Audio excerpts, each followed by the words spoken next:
Chocolate has been around for thousands of years. I love chocolate and billions of people have been enjoying it. But what you might not know is there's a really big difference between raw cacao and cocoa powder.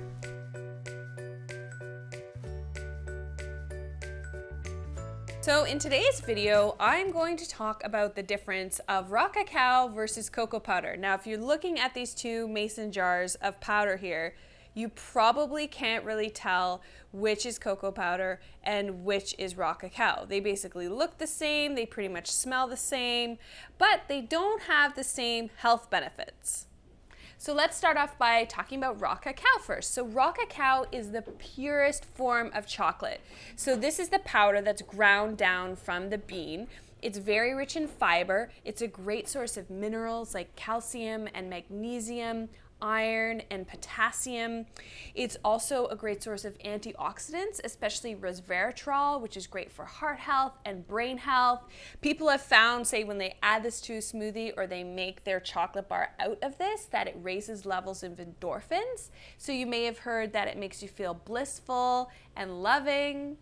And studies show that it reduces blood pressure, improves insulin resistance. It's a total superfood. But when you hear about the research associated with all the health benefits of chocolate, they're not talking about your commercial processed chocolate bars. So I've got lots of recipes on my blog, like my chocolate almond butter smoothie, my strawberry almond butter chocolate cups, amazing. So check those out if you're not sure what to use with raw cacao powder.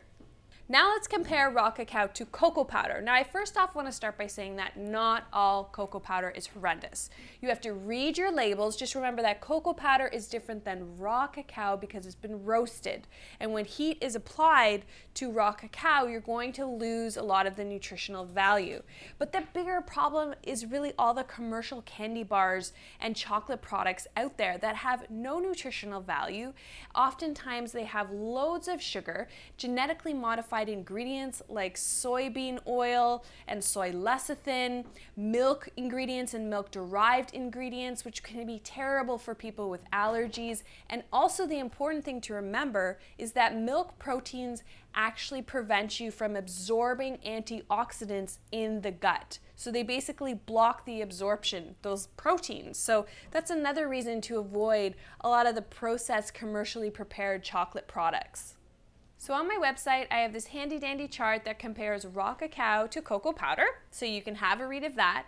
And you might be wondering how much raw cacao can you eat per day, because it is so delicious and it is really energizing. In fact, I prefer using raw cacao instead of drinking coffee because it's such a clean energy. So if you're using like 1 tablespoon in your smoothie per day, that's a perfect amount. However, you have to use your common sense if you are making a raw dessert using raw cacao, because obviously you're going to add some natural sweeteners to take away that bitter taste. Maybe use honey or maple syrup or coconut palm sugar. So if you're adding more stuff into it, then you want to just let common sense be your guide of how much you should actually be eating.